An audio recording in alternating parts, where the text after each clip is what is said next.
They said the tank was finished, a useless hunk of steel sitting in the mud, tracks shattered, engine silent, crew gone. The enemy was closing in fast, artillery shaking the ground, and every sane man was running for cover. But one man wasn't running.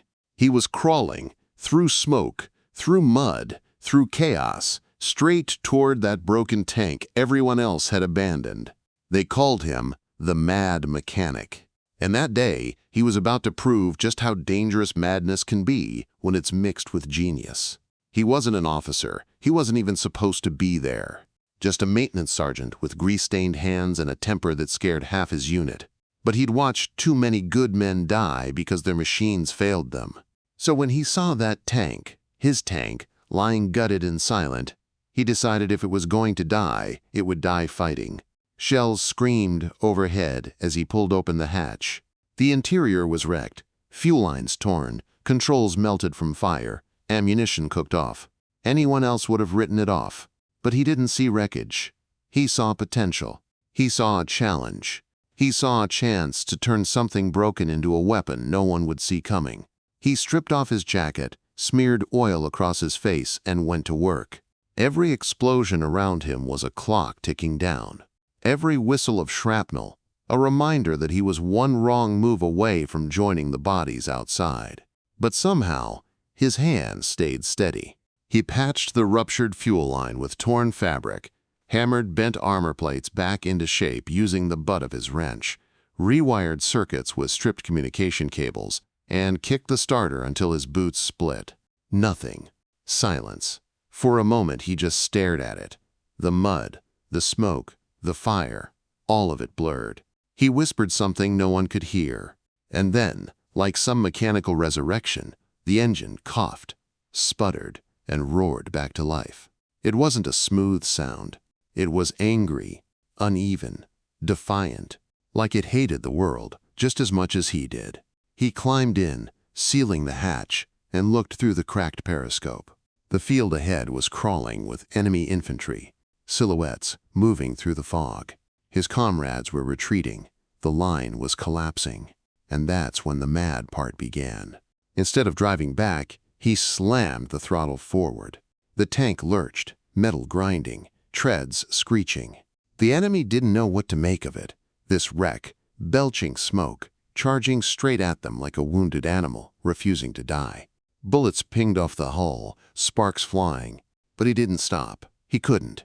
Because in his head, that machine wasn't just a tank anymore. It was alive, and it had a score to settle. He fired the main gun. Once, twice, 3 times.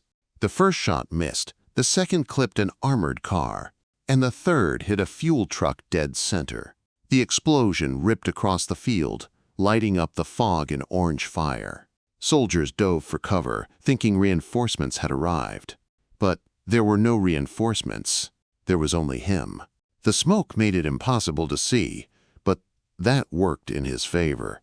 He zigzagged through the chaos, every maneuver more reckless than the last. At one point he drove straight through a trench, crushing sandbags, scattering terrified soldiers who thought they were safe. They called him insane. Maybe he was. But sometimes, insanity is just another word for courage that doesn't care about permission. By the time his own men realized what was happening, he'd already punched a hole through the enemy's flank. Radios crackled with disbelief. Who the hell is driving that wreck? No one answered. Because he didn't have time to talk. His hands were bleeding. Smoke filled the cabin. Gauges were flickering like dying candles. Every second was a fight between the machine and death. But that fight lit something in him. He wasn't following orders anymore. He wasn't saving anyone's pride. He was proving something deeper, that even when everything falls apart, even when the world writes you off as broken, you can still turn destruction into dominance if you refuse to stop moving. The legend started spreading within hours. By nightfall, every soldier in the unit had heard about the lone mechanic who'd turned a dead tank into a weapon of chaos. They said he drove that thing until it literally melted. The metal glowing red, the ammunition bay too hot to touch. And when it finally gave out, he climbed out, covered in soot and blood, smiling like a man who'd cheated fate. But what no one knew was how close he'd come to dying in there. He later said the tank felt like it had a soul, that every groan of its gears was like it was talking back to him. He'd whisper, "Come on, one more push," and somehow it would listen. Maybe that's what made people call him mad, because he treated that machine like a living thing. But in war, madness isn't about losing your mind. It's about surviving when logic says you shouldn't. The next morning, when the dust cleared, they found the battlefield littered with wrecks. But in the middle of it all was his tank, still smoking, its turret frozen in one last defiant angle. He'd held off an entire battalion long enough for reinforcements to regroup. A single broken-down machine had stalled a full assault. Command wanted to know who did it. His commander just said, "The mechanic, the mad one." They tried to promote him after that. He refused, said he didn't fix machines for medals. He fixed them because he couldn't stand the thought of something powerful being wasted. And maybe that's the strangest part. His madness wasn't chaos. It was devotion, the kind that burns through fear and doubt until all that's left is purpose. Years later, veterans would still talk about it. Some swore he'd survived. Others said he went missing the next week, vanishing into the same smoke he came from. But every tank crew in that division started carving a small M near their control panels, a silent tribute to the man who showed them that even ruins can rise when someone refuses to give up on them. And if you listen to those who were there, they'll tell you something that still gives them chills. They say sometimes, on quiet nights when the wind moves through the wreckage, you can still hear it, the uneven, angry growl of that resurrected engine, echoing across the field like it's waiting for him to come back. Because legends don't always wear medals. Sometimes they wear grease, smell like diesel, and crawl through hell just to make something broken roar one last time. And that's exactly what he did. War has a strange way of revealing who people really are. Some men crumble when the world starts burning. Others, like him, seem to come alive in it. The mad mechanic wasn't born fearless. He just learned that fear doesn't fix anything. It only delays what must be done. After that battle, everyone wanted to know how he'd pulled it off. They expected some grand strategy, some secret technique, but his answer was always the same. "I listened to the machine." That line confused the officers. To them, a tank was just steel, bolts, and fuel. To him, it was something else entirely, a conversation between man and metal. He'd spent years in the shadows of the motor pools, tinkering with engines while others slept. When a tank came back limping, he treated it like a wounded animal. He'd run his hands over its armor, listening for vibrations, the subtle tremor that told him where pain lived. Men mocked him for talking to machines, but those same men begged for his help when their engines failed in battle. The tank he resurrected that day was an old M4A3 Sherman, one of the most common Allied workhorses. But by the time he was done with it, it was barely recognizable. He had stripped the side skirts for mobility, rigged makeshift exhaust shields from salvaged armor, and even used spare tracks as reinforcement for the hull. It looked ugly, scarred, uneven, and brutal, but it worked.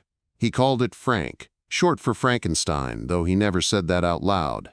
Maybe because, deep down, he didn't see it as a monster. He saw it as a reflection. The men who fought alongside him swore that when that tank rolled, something changed in the air. It wasn't just another vehicle moving. It was as if the battlefield itself held its breath. They said you could feel it through the ground, a slow, thunderous rhythm that made even the bravest soldiers pause. The Germans nicknamed it Das Gespenst, the ghost. They thought it was a superstition. But superstition doesn't leave tracks in the mud. A few weeks later, his unit was caught in a desperate situation near a river crossing. The bridge had been destroyed, the enemy advancing, and retreat was the only sane option. But sanity had never been his strong suit. He ordered his crew to stay back and rolled Frank straight into the river. Everyone thought he'd lost it completely. Tanks don't swim. But he'd already rigged makeshift snorkels using spare pipes from the maintenance yard. The engine sputtered, choked, and then kept running, underwater. When he emerged on the far side, drenched and steaming, he ambushed the German column from behind. The chaos that followed was indescribable. Soldiers fired in every direction, convinced they were surrounded. He took out a supply convoy, a fuel truck, and even a command car before they realized it was just one tank. Just one man. By the time the rest of the unit arrived, the riverbank was littered with burning wrecks.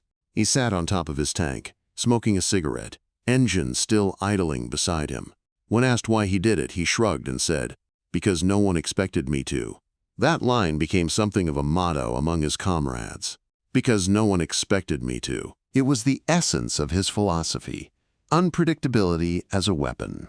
He believed that fear wasn't born from power, but from surprise. When your enemy can't guess what you'll do next, he hesitates. And in that hesitation, you win. Over time, his tank became more than just a machine of war. It became a message. Whenever morale dipped, soldiers would look toward that patchwork Sherman. Patched and ugly, but still rolling, still alive. It reminded them that perfection wasn't necessary, only persistence. But every legend carries a shadow. His commander began to worry. The mechanic wasn't following orders anymore. He'd appear in places no one sent him, hit targets no one authorized. Sometimes he disappeared for days, only to reemerge with fresh dents, smoke stains, and a grin that said he'd been somewhere dangerous. The military doesn't like men who think for themselves, especially not men who make them look like amateurs.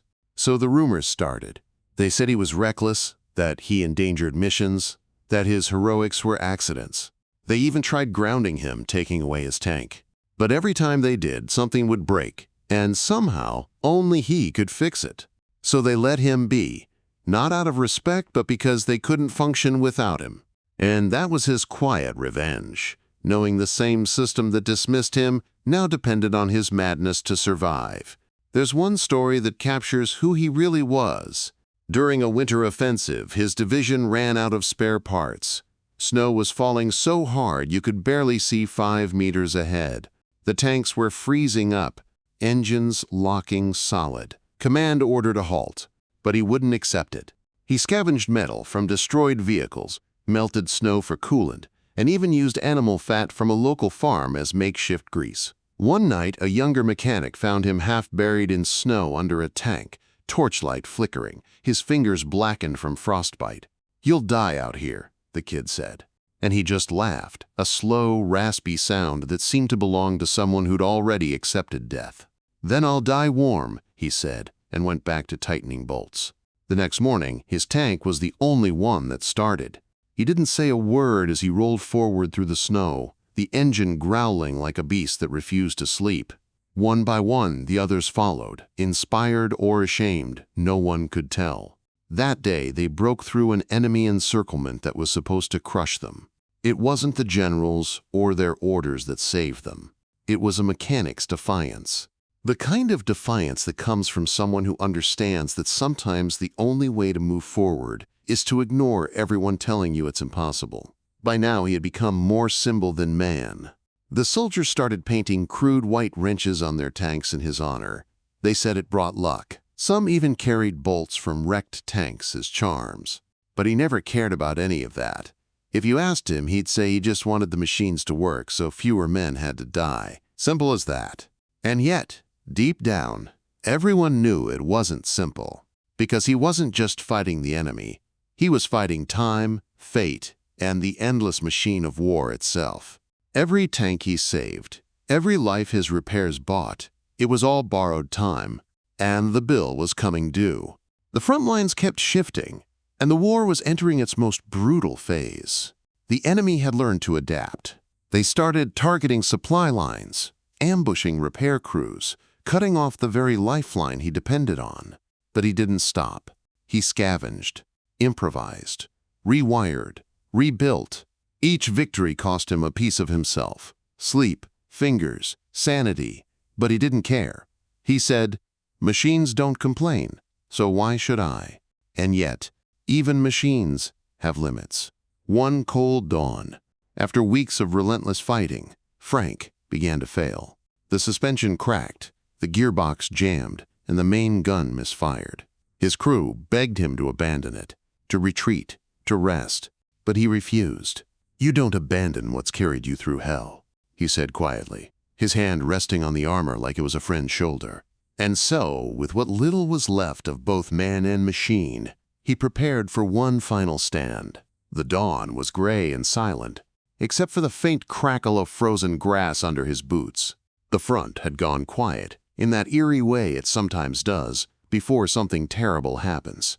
He stood beside his crippled tank, hands trembling not from fear but from exhaustion. The men around him looked to him for guidance, though none dared to speak. Everyone knew what this silence meant. The enemy was reorganizing. A counterattack was coming. He lit a cigarette, shielding the flame from the wind, and stared at the tank that had followed him through everything. Its armor was cracked and bent, its left tread torn nearly in half. The barrel was warped, the paint long since stripped away by smoke and shrapnel. It looked like a dying beast, still trying to breathe. And, in a way, it was. He exhaled slowly and said, almost to himself, "One more time." Then, as if summoned by the words, the ground began to rumble. Scouts came running through the trees, German armor, dozens of them closing in fast. They were outnumbered 10-1, low on ammunition, no radio contact, and no hope of reinforcement. The order to retreat came down the line, but he didn't move. He just stood there, staring at his broken machine. His loader, a young soldier barely old enough to shave, grabbed his sleeve. "Sir, if we stay, we're dead." He didn't answer. He climbed up the side of the tank, boots slipping on the icy metal, and pulled himself into the hatch. The inside smelled of smoke, oil, and burned metal. He touched the controls, the same ones he'd rebuilt with his own hands. They were stiff, cold, and unresponsive. But when he turned the ignition, just once, something sparked. The engine groaned, sputtered, and caught, barely, weakly, but alive. He looked up at the boy still standing outside and said, "You want to live forever." The kid hesitated for a heartbeat, then climbed in after him. The tank lurched forward, the engine coughing, tracks grinding unevenly. The rest of the unit stared as the battered Sherman rolled past them, straight toward the advancing German column. Someone shouted after him, calling him insane, begging him to stop. But there was no stopping him anymore. The snow swallowed the sound of everything except the tank's tortured growl. Through the periscope he saw the enemy armor, sleek, black silhouettes against the pale white field. Tigers, panthers, half-tracks, all advancing in perfect formation. He could almost hear them laughing. He loaded one shell. The breech protested but accepted it. He aimed as best he could, his sights cracked and fogged and fired. The recoil nearly tore the gun apart, but the shell flew true, slamming into the lead panther's turret. Flames erupted. The rest halted, momentarily stunned. That pause was all he needed. He drove straight into them. No tactics, no cover, just momentum and madness. The Germans scrambled to realign their guns, but he was already among them. The Sherman was small compared to the Tigers, but it was fast in short bursts, darting between larger tanks like a wolf among oxen. He rammed one from the side, the impact tearing off his own fender but flipping the enemy's track clean off. Machine gun fire tore into his armor. Sparks flew. One round punched through the hull, grazing his arm. He barely felt it. The loader screamed something he didn't catch. He just kept firing, whatever ammunition they had left. Short, desperate bursts. Each shot seemed to come from sheer willpower, more than mechanics. Then came the hit that should have ended it. A Tiger's shell slammed into the Sherman's side, caving in part of the hull. The force threw him against the wall, blood spraying across the cracked glass. Smoke filled the cabin. The loader was shouting now, coughing, trying to open the hatch. He stopped him. No, not yet. He pressed his hand against the control panel, feeling the vibration of the dying engine beneath it. "Come on," he whispered, voice hoarse. One last fight. The engine stuttered, then caught again, roaring louder than before. He pushed the throttle to its limit and charged straight into the line. The German crews didn't expect it. A flaming wreck wasn't supposed to move, let alone attack. He rammed the nearest tank, forcing its gun to tilt, then fired point blank. The explosion threw debris in every direction. engulfing both machines in a cloud of black smoke and fire. For a moment, everything went silent. The world vanished in light. When the smoke began to clear, the battlefield was unrecognizable. Tanks burned in jagged rows, their metal frames twisted and blackened. The snow had turned gray with soot. The German advance had stopped. What was left of his unit, those who had retreated and regrouped, used the opening to flank and finish the job. They won that day. But when they returned to the smoking crater where the mad mechanic had made his stand, there was nothing left of him or his tank. Just a trail of twisted tracks leading into the woods and disappearing in the snow. Weeks passed. Some said he'd died in the blast. Others claimed he'd crawled away and kept fighting, repairing another tank somewhere else under another name. The higher-ups declared him KIA and handed out medals no one thought he'd care about. But soldiers talk. They always do.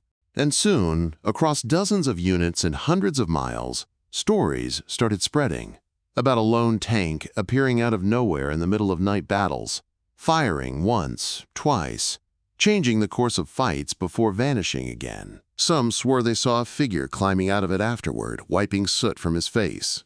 Others said the tank had no crew at all. No one could prove it. But one thing was certain, the Germans started reporting it too. Ein verrückter Geist, they called it, the mad ghost. For the men who'd fought beside him, the legend was both an inspiration and a haunting. Every time they heard the distant rumble of engines, someone would say, "He's back." And for a moment, they'd all believe it. What he left behind wasn't just a story of defiance. It was proof of something soldiers rarely say out loud, that war isn't only fought with strength or discipline. Sometimes, it's fought by those too stubborn to die, too proud to quit, and too mad to accept what's impossible. Years later, long after the war ended, a rusted Sherman tank was found deep in a forest near the old front lines. Its armor was blackened, its turret fused in place, and its engine was missing.